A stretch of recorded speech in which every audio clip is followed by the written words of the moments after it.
There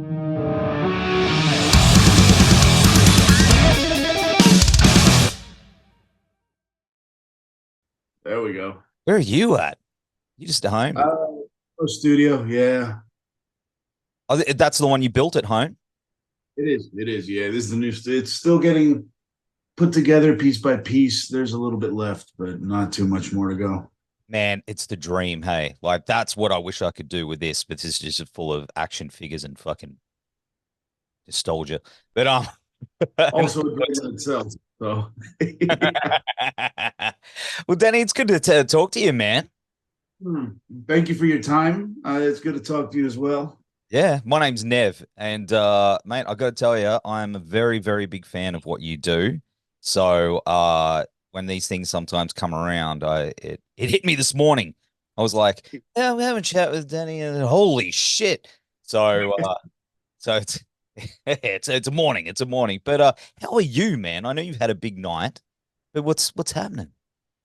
Honestly, I've been packing, getting ready. I leave essentially tonight, Brutal. and I always forget how long the trip is to get out there, but it's definitely worth it. I'm doing the pre-tour panic where all of a sudden I don't remember any of my songs. I don't remember what instruments I play. I don't remember anything. it's and so I'll panic for the next few hours, and then once I'm on the road, I'll be okay. Are you so? Are you? I just had a mental blank. It's like early in the morning here. Let me rewind that one. So this is your first time. I think we're in the same spot. I just had a late night working. So is this isn't your first time in Australia though? This is your first tour, but not your first time. Exactly. Yeah, I've been out there to make a mess, but not to play and make a mess. When was that? Like what? How did it? Was it just a little sneaky visit?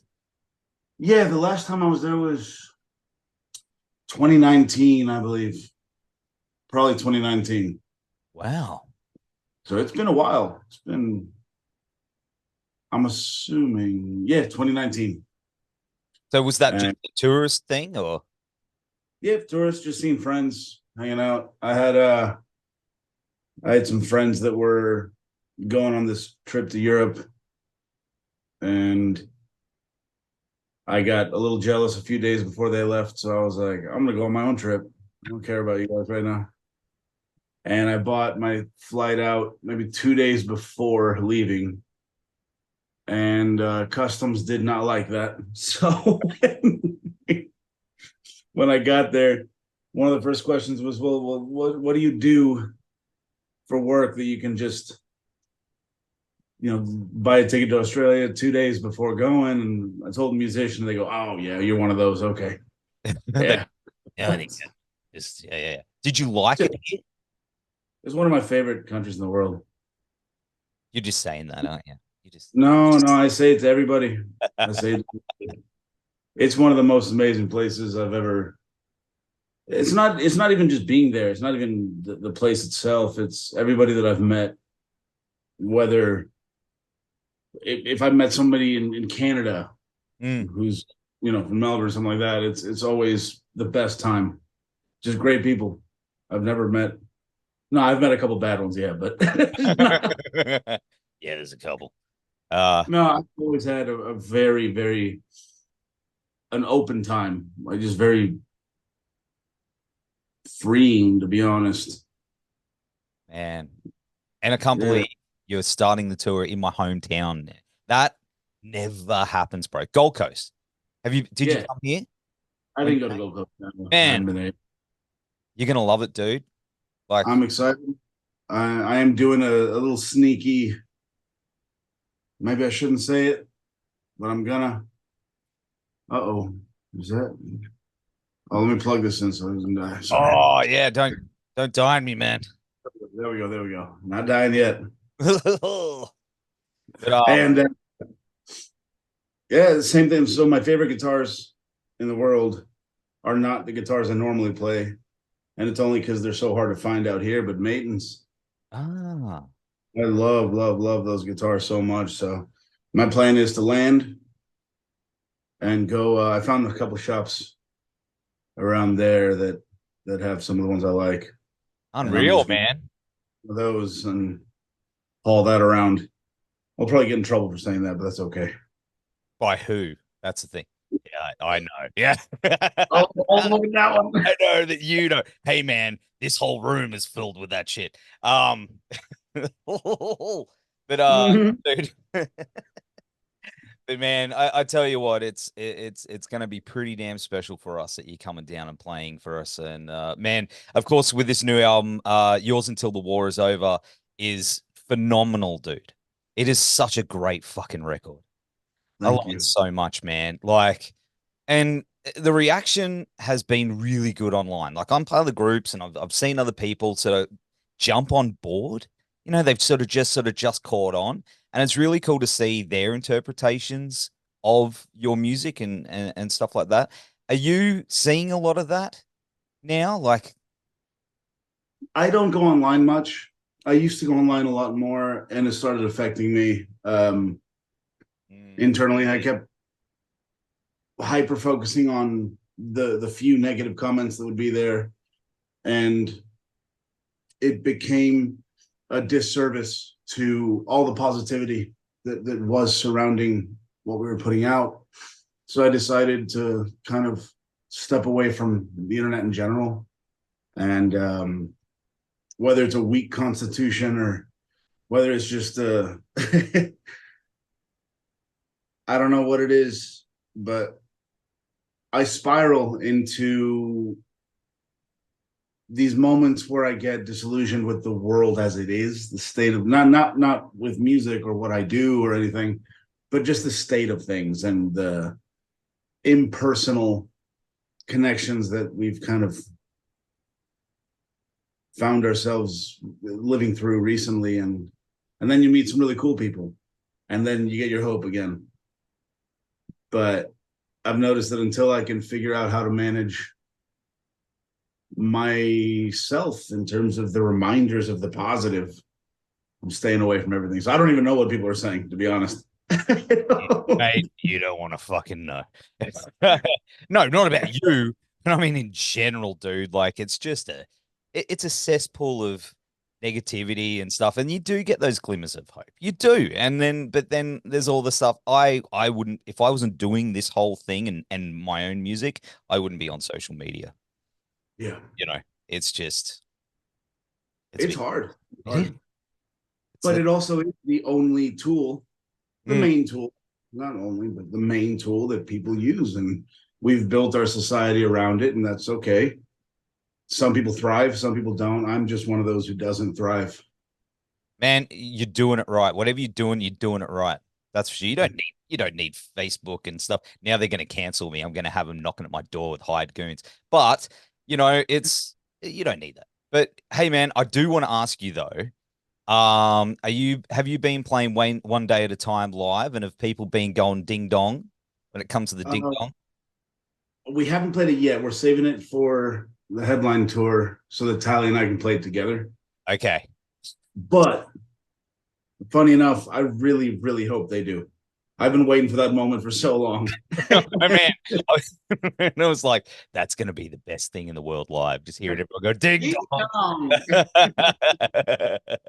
That song was recorded essentially live. It was just Tally and I kind of facing each other with the microphone in the center. And he did that out of nowhere. It took everything in me to not just lose complete focus.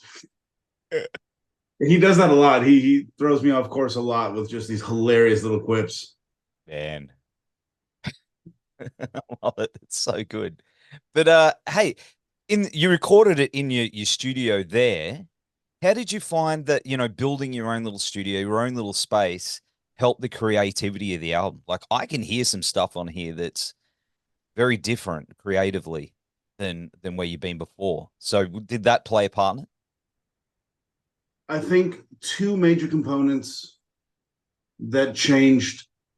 I wouldn't say changed the process. It was a very similar process to how I've recorded other records, Mm, with difference of pressure. There was no pressure on time. We didn't have to finish recording at a certain hour. We didn't have to schedule anything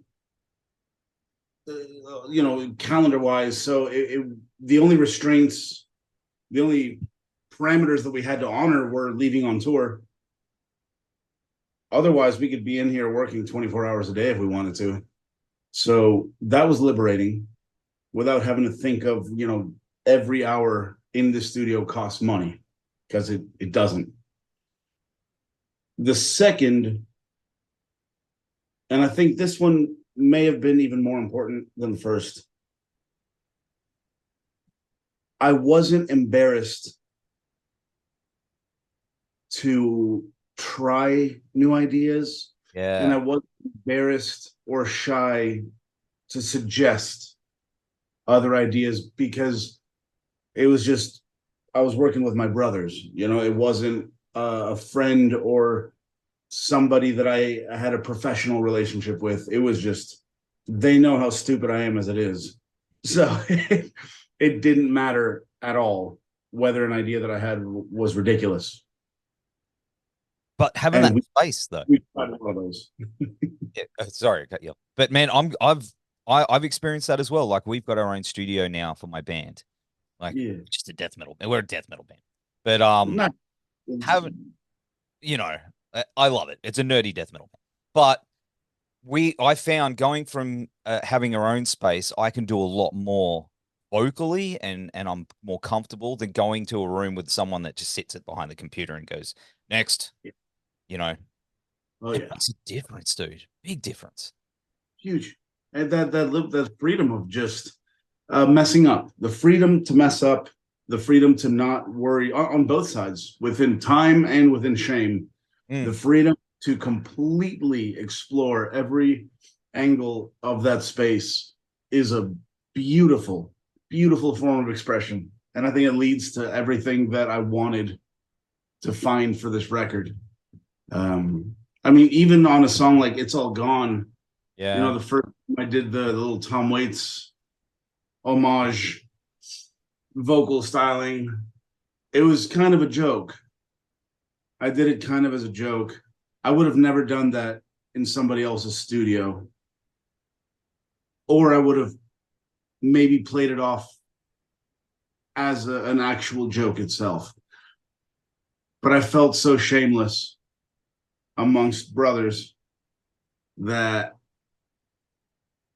I did it, and it felt so good to do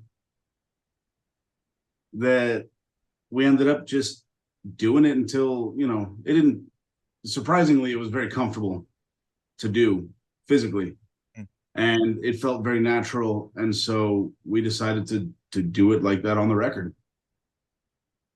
Came out great. Yeah. Man. And hey, I have got to drop something about that Tom Waits comment too. But I feel honestly that you are our generation's like one of the great storytellers. Now, every generation has, look over the time. Look, like, there's Tom Waits, Nick Cave is another one. Isaac Brock from Modest Mouse, who was like one of my biggest fucking heroes, is a great storyteller. And I feel like you are not blowing smoke up. This is from my heart, that I think that you are one of those great storytellers on that level with those guys. Now, do you feel that kindred, spirit with those guys? Do you draw from them, or would you even want to collaborate with them at some point? I draw from them as idols, as inspirations, as a master of their craft. And by no means do I feel on their scale or level at all. For me, I'm a student, I would say.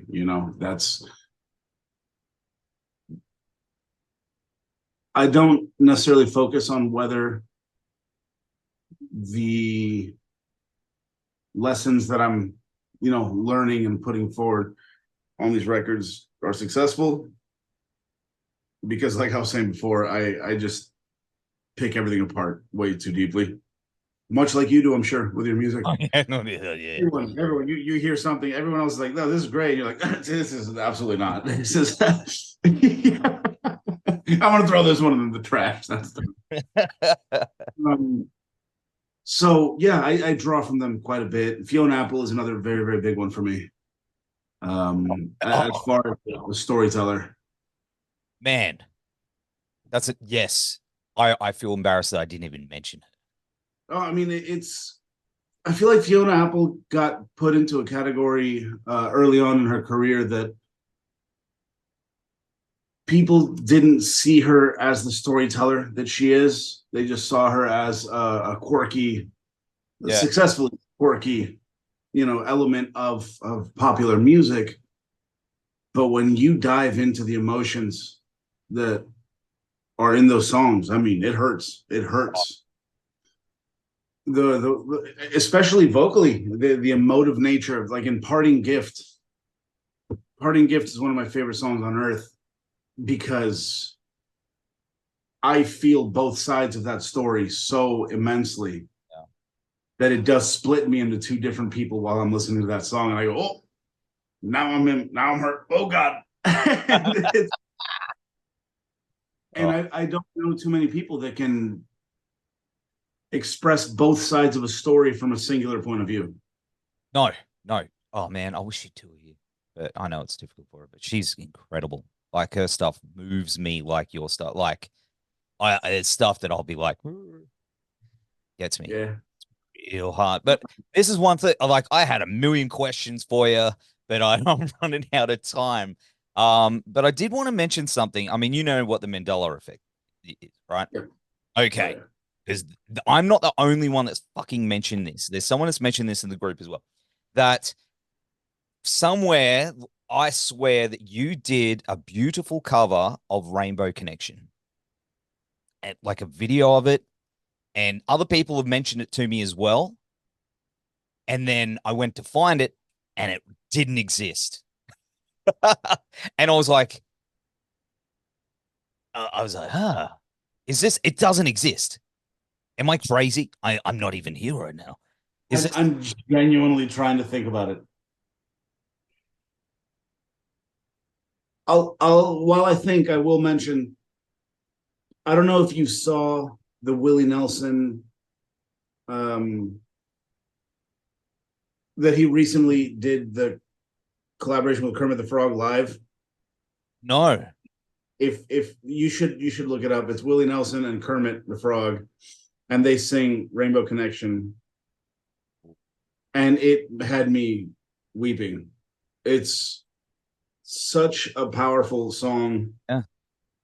And if I haven't done it yet, I think I kind of want to now. Dude, I swear I'm gonna look, I promise you this, and I'm gonna put it in my will. If you record that, I'm gonna put it in my will to be buried to that. All right?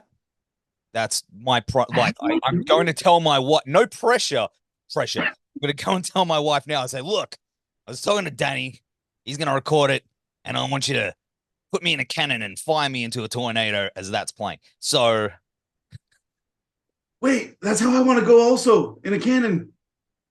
I think we've just become best I've friends. always told everybody. Yeah. I told them so. Anytime I'm asked how I want to be, uh, not so much buried, but a funeral per se, I want to set aside enough money for my friends to rent a small cruise ship, have a big party on it, and then shoot me off a cannon at the end of it, and just blow me to bits across the ocean. Oh man, we have the same dream, but what a morbid fucking dream. But man, but I swear, like if you do record that cover, it will be incredible. Just I'm something gonna to work on it. chew on. I promise I'm gonna work on it. Okay. I'm running out of time. Hey man, thanks again for hanging out on the show. We're gonna have all the links down here and on the website. Brother, take care. We'll see you on the Gold Coast for some Yeah. rolls. Hey, cheers. Thank you so much. I'll see you soon. See you, brother. Thanks.